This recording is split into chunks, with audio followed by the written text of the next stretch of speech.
there's a scenario in which the rich countries have the benefits and the big advantage. And that scenario is a possible one.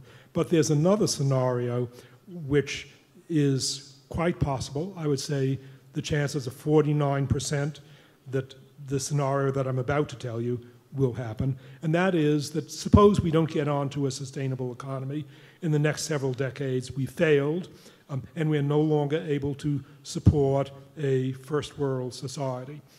And we relapse. We have to relapse to the Stone Age. Who is going to be able to master the art of living in the Stone Age? Not Americans, not Europeans, not Japanese. The people who will master life in the Stone Age are the people who have experience of it within their lifetimes or their grandparents' lifetime. New Guineans, and here in Brazil, Amazonian Native Americans who've been using stone tools relatively recently. One may say, this is a far-out scenario, why worry about it? Well, the fact is that there is substantial risk that our ability to support a complex first world metal tool-based society is not going to survive beyond a few decades. And if so, it doesn't mean that everybody in the world is going to be dead. If we have a nuclear holocaust, yes, everybody in the world will be dead. But if we fail to develop a sustainable economy, the human species is not going to go extinct. Those humans who survive will be my New Guinea friends. One of my New Guinea friends made the last trip to the stone quarry in the late 1970s. There are still stone tools around there. My New Guinea friends still know how to farm the 79 varieties of sweet potatoes. I don't have the faintest idea how to farm sweet potatoes. In the United States, 98% of Americans are not farmers, 2% of Americans are farmers, but in New Guinea until recently, 100% of people were farmers. So an alternative scenario, a worst case scenario is that within several decades, it's not the rich countries that will have the benefits, it's the poor countries, namely the poor countries that most recently were operating in the Stone Age. Very interesting. Maybe I'll just comment on that one of the features of history is often that history is terribly unfair. And it often happens in history that the rich cause problems that then the poor pay for. And the rich are maybe hurt a little, but they are in a position to survive it better. Like we saw in the financial crisis, that the bankers who caused much of the crisis, they were least hurt by it. And people in far off places that had nothing to do with the responsibility, they paid the most. Now, I think that in a catastrophic scenario like that, then yes, there will be a huge advantage to people who are, in a way, closest to the Stone Age. But the vast majority of poor people in developing countries are not these tribal societies, which still have the survival skills. They are the people who work, say, in the textile mills.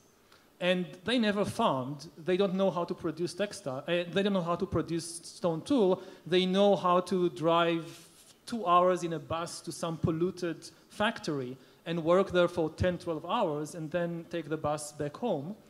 And in case of a major crisis, they are likely to suffer even more than the rich people, say, in San Francisco or in London. And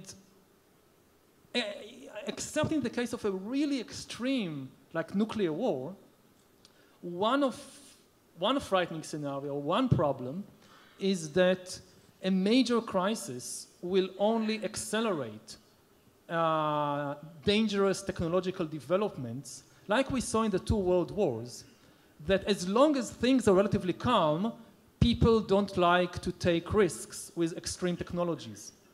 But if, say, we don't get a handle over the climate crisis and things deteriorate rapidly, this will cause people to look for extreme solutions. And therefore, I think that a climate crisis will not slow down developments in AI and biotechnology. It is likely only to accelerate them and to cause people to to give up the precautions. Oh, we are facing existential crisis anyway. So yes, it's very dangerous to start experimenting in genetic engineering. It's very dangerous to develop these new super AI, but we are in a crisis, so we have to do it. And I think part of the reason why elites in the world today are not doing enough to combat the climate crisis, the ecological crisis, is that either consciously, or at least subconsciously in the back of their mind, they say, yes, that's a big problem, but not for us. When the flood comes, we will build a technological ark. Yes, the poor people in the favelas, they will suffer, but not us. We will probably have the resources and the technological expertise to protect ourselves from the worst outcomes. And this is why the elites are not as alarmed as they should be. All over the world, there is now a growing disbelief or less faith in democracy. But in the long run, the huge advantage of democracy is its flexibility. That sometimes authoritarian regimes, they can make quicker decisions because you need to compromise less. You need to consult less with different groups and different people. So it seems that they can make things work faster. But the big problem of authoritarian regimes is that when they make mistakes, and everybody makes mistakes, all regimes, all people, all parties make mistakes. In a democracy, when you make a mistake, it's easier to acknowledge it. Even if the ruling party doesn't acknowledge it, the citizenry can replace them, so you can change course. In authoritarian regimes, usually, when the regime makes a mistake, it never acknowledges it.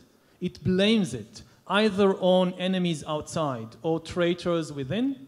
And the conclusion the regime reaches is that it needs even more power.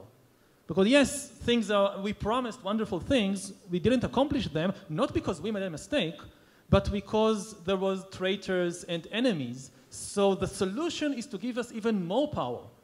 And if, again, the things still don't improve, again they will say it's because the traitors are really, really powerful. So we need even more power. And we know from history where this is leading.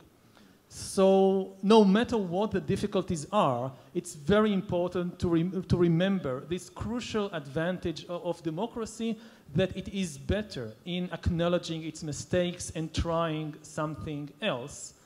And that usually is worth all the downsides of the democratic regimes.